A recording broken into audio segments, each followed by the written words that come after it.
ప్రభువును ప్రియ రక్షకుడైన దేవుని పేరట మీ అందరికీ శుభాభివందనములు తెలియజేసుకుంటున్నాను. జీసస్ న్యూ క్రియేషన్ మినిస్ట్రీస్ ద్వారా ఈ రీతిగా ప్రతిరోజు అనుదిన ఆహారమును మీతో పంచుకోవడానికి దేవుడిస్తున్న కృపను బట్టి దేవునికి ఎనలేని కృతజ్ఞతలు. వాక్య ధ్యానములోనికి మనం వెళ్దాము. ప్రకటన గ్రంథము 1వ అధ్యాయము 5వ వచనం. నమ్మకమైన సాక్షియు, మృతుల్లో నుండి ఆది సంభూతుడిగా లేచిన వాడును, భూపతులకు అధిపతియునైనా యేసుక్రీస్తు నుండి కృపా సమాధానములు మీకు కలుగునుగాక. యేసుని సిలువ వేయండి, సిలువ వేయండి అంటూ యెరూషలేమంతా ప్రజల కేకలతో దద్దరిల్లింది. వారి కేకలకు అన్యాయపు తీర్పు తోడయింది. వారు అనుకున్నట్లే జరిగింది. ప్రభు సిలువలో పలికినటువంటి మాటలు వారి గుండెలను పిండేస్తున్నా గాని వారి గుండెలను బండలుగా మార్చేసుకున్నారు. వారి మనసాక్షిని పీక నొక్కి చంపేసినట్లుగా మనకి అనిపిస్తుంది కదూ. చిట్ట చివరిగా బళ్ళెముతో పొడిచి ఆయన మరణాన్ని ఖరారు చేసి ఒక పని అయిపోయింది అని అనుకున్నారు. అంతలోనే ఏం జరిగిందంటే లోకమంతా చీకటి కమ్మింది.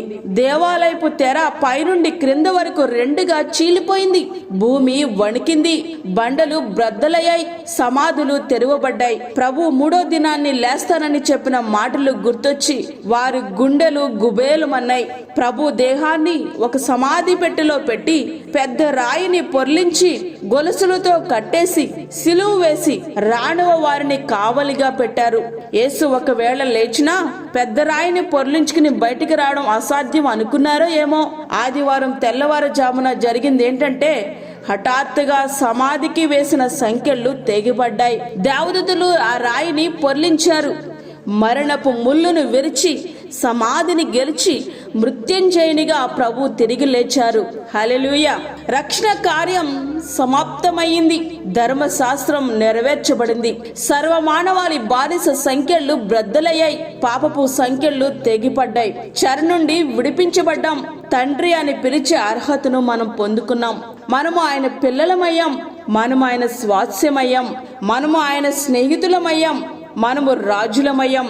మనము యాజక సమూహమయ్యాం. మనము ప్రత్యేకించబడిన వంశమయ్యాం. పరిశుద్ధ జనాంగమయ్యాం. తేజోవాసుల పరిశుద్ధ సహవాసంలో పాలి భాగస్థులమయ్యాం. పరలోక వారసులమయ్యాం. ఆయన సింహాసనమందు కూర్చుండే అర్హతను మనం పొందుకున్నాం. నిత్య మరణం నుండి నిత్య జీవంలోనికి మనము దాటించబడ్డాం. 2వ మరణం మీద విజయం పొందాం. ప్రియా స్నేహితుడా, వాక్యమటినటువంటి ప్రియ దేవుని బిడ్డ, ఇవన్నీ ఎట్లా సాధ్యమయ్యాయి అంటే క్రీస్తు పునరుద్ధానముతోనే ఇది సాధ్యమయ్యింది. ఆయన సమాధిని జయించకపోతే ఆయనను దేవునిగా ఆరాధించాల్సిన అవసరము లేదు. ఆయన పునరుద్ధానము జీవముతో కూడిన నిరీక్షణ మనకిచ్చింది. అంటే ఆయన ఏ రీతిగా మరణం మీద విజయము పొంది లేచారో ఒక దినాన్న మనలను కూడా తిరిగి లేపబోతున్నారు ఆయన అనేది జీవముతో కూడిన క్రైస్తవుల యొక్క నిరీక్షణ.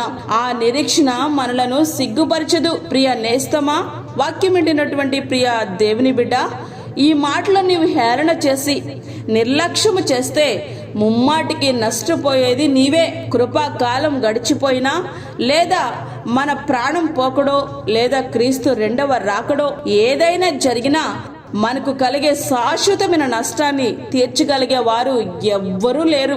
నిత్య మరణం లేదా నిత్య నరకం, నిత్య జీవం లేదా పరలోకం ఉన్నాయని ఎవరు చూచారు అంటూ ప్రశ్నిస్తూ నిన్ను నీవే మోసం చేసుకునే ప్రయత్నం చేయొద్దు.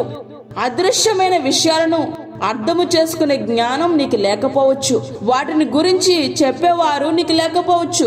అయితే ఒక్క విషయం మాత్రం వాస్తవం. నీకు అర్థము కానంత మాత్రాన సత్యము కాకుండా పోదన్న మాట వాస్తవం. నీవు జన్మించక ముందు భూమి అనేది ఒకటి ఉందని నీకు తెలియదు కదా. జన్మించాకే నీకు తెలిసింది. అట్లనే మరణించాకే నీకు తెలుస్తుంది మరొక శాశ్వత లోకముందని. అప్పుడు తెలుసుకోవచ్చులే అంటే కుదరదు. అప్పుడు తెలుసుకున్నా ప్రయోజనం శూన్యం.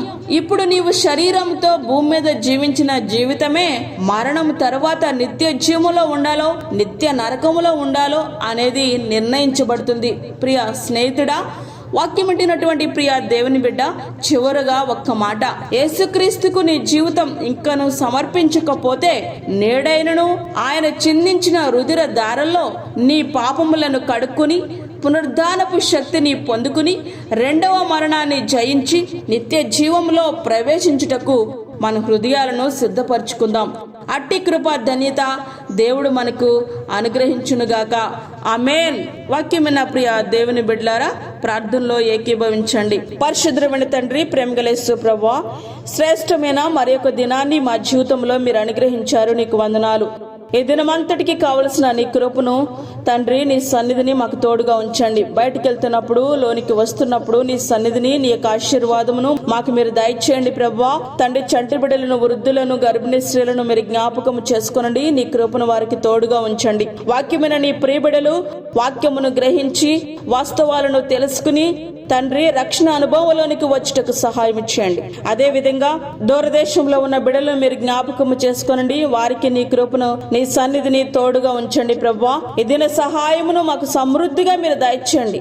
ఆయుష్ ఆరోగ్యము మాకు దయచేయండి. అప్పుల బాధలతో ఇబ్బంది పడుచున్న నీ బిడ్డలు జ్ఞాపకం చేసుకోనండి. అలాగే గర్భఫలము కొరకు ఎదురు చూస్తున్న బిడ్డలకు గర్భఫలం మీరు దయచేయండి ప్రభువా. నీ కృపగల హస్తముల క్రింద ప్రియ బిడ్డలను భద్రపరిచి ఈ రాజ్యము కొరకు ఎదురు చూసే కృప మాకు దయచేయండి.